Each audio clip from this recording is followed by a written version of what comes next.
Okay, let's go on. Terra Luna Insider is who we are. The 1% burn tax for Terra Luna Classic has begun in this video, which is part of a chain of blocks on this channel. Furthermore, we are not a legitimate millionaire. But we have no idea how that is even conceivable. Every day, we have been watching 74 videos.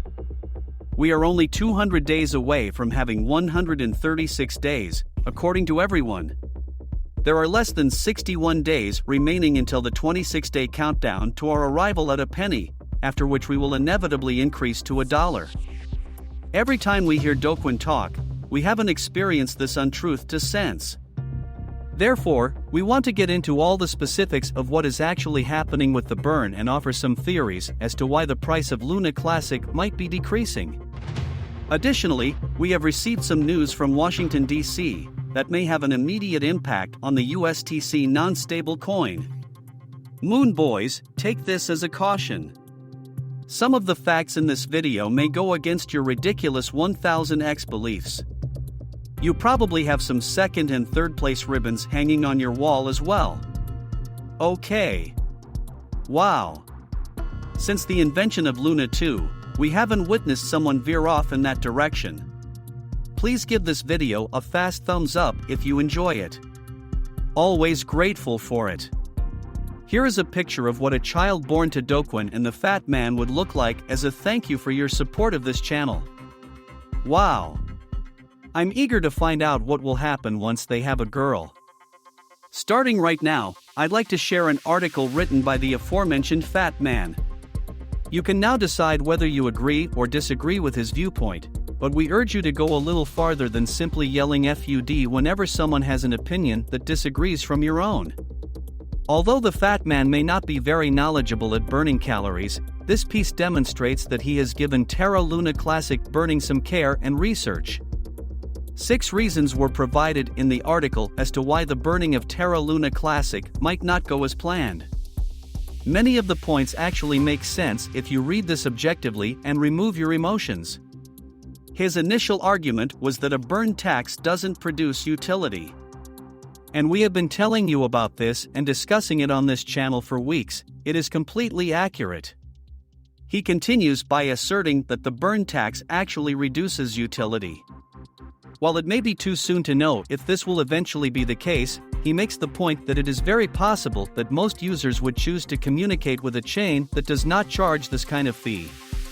Imagine yourself trying to describe Terra Luna Classic to a buddy in order to demonstrate the correctness of the first statement. Your friend then asks you what makes the Terra Luna Classic blockchain remarkable or different. You can also enter the comments section and inform the author that they are simply filling the page with irrelevant remarks. However, we would really like to know. Tell me, for example, what is it about this blockchain in particular? Inform me. What makes it unique at this moment is what we would like to know. Because it's excellent if a strong community is the primary solution. But those of us who have been around for longer than 10 minutes understand that a solid community is only as good as its last pump. He goes on to discuss the potential risks associated with off-chain burning. And in the early stages, it might be a little bit too early to predict how it will turn out. However, we do believe that any exchange that implements this runs a significant danger of losing their most valuable traders, the crypto whales. They didn't become whales by protecting the underdog, and the vast majority of those demonstrating, demanding, and seeking for funding agree that we want the burnout chain. Hey, people, you don't seem to be exchanging much. You're not exchanging much at all. Therefore, since you have nothing to lose, it is much simpler for you to request funding for this. Despite claims to the contrary, he read the piece and found it to be interesting. Then Binance said that the tax would now be voluntary, which is what happened. And although all of you grumble about it, we think it's a huge deal. It's a well-thought-out plan that demonstrates how finance is paying attention to the desires and needs of all parties involved while acting in a way that is centered on the community. So let's see if this group is indeed prepared to step up and support one another. Saying we want to lose weight is much simpler than really giving up fried foods and beer. So, if you do want to go check out this piece, we'll put a link below. We constantly advise you to learn as much as you can about various points of view. The best way to lose money in the cryptocurrency market is to keep returning to the same echo chamber every day. And as we examine the terrorist station government tab, it begins to resemble the 5th grade class elections. Every drinking fountain will have soda if we are elected, and Fridays will be off from school. Yay! Guys, you can do whatever you want if you really want to. We're not here to direct your actions. I'm here for you to hear. You can call us insane or foolish, but we couldn't care less. Consider a governance plan that would really encourage blockchain development if you really want to make a good effect. A new piece of interesting legislation is brewing in the US, so let's look over here at USTC. That might have an impact on USTC and comparable stablecoins. The bill, which will outlaw the creation of new endogenously collateralized stablecoins, is presently making its way through Congress. Additionally, those big words are there to confuse us, lad. It was effective since it took me a long time to learn how to pronounce that, let alone understand what it meant. In plain English, however, it simply means that you won't be able to make or issue a stable coin that is backed by a different coin that was also issued by the same person or creator. So, before the depegging, we had TERRA Luna and UST.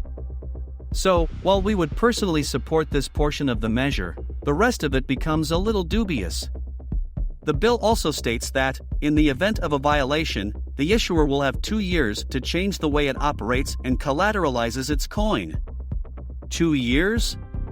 Do you have any idea how many TERRA Luna offshoots there could be in 2 years? 94 before even the government steps in. The bill also makes it possible for banks and non-banks to produce new stable coins after following the proper procedures.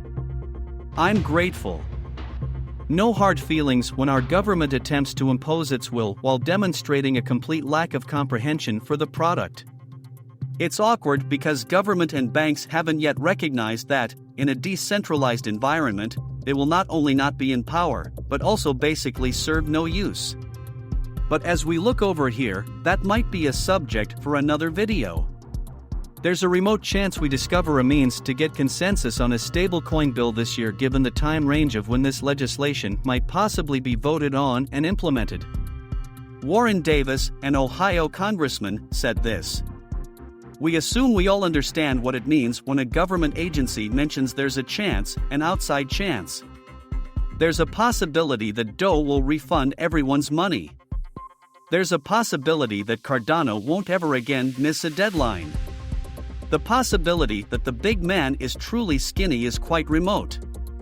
What the fat man posts as food. Oh my goodness, that guy is obese. As we look over here, we believe that more difficult times may be ahead for both Luna Classic and the rest of the cryptocurrency market.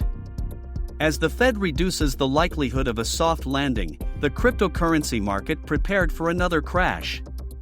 And while Do Kwon may have defrauded more Americans than Jerome Powell, we recently experienced the third consecutive 75 basis point increase in interest rates in the United States. What people aren't talking about is the fact that October hasn't even arrived yet. Up to the end of the year, we might see an additional 100 to 150 basis points. They are committed to bringing inflation back to 2%, you see. We are a long way from there, right? Numerous signs also suggest that we may not have reached our pinnacle yet. Therefore, it appears that things will grow significantly worse before slightly improving. Finally, if you've read this far, let me just say how much we appreciate all of your incredible support. We want you to know that when more information on Luna Classic becomes available, we will continue to cover it and share my opinions with you. But Luna Classic is still a small part of the cryptocurrency landscape. And even if that information hurts you, at least you got it from me.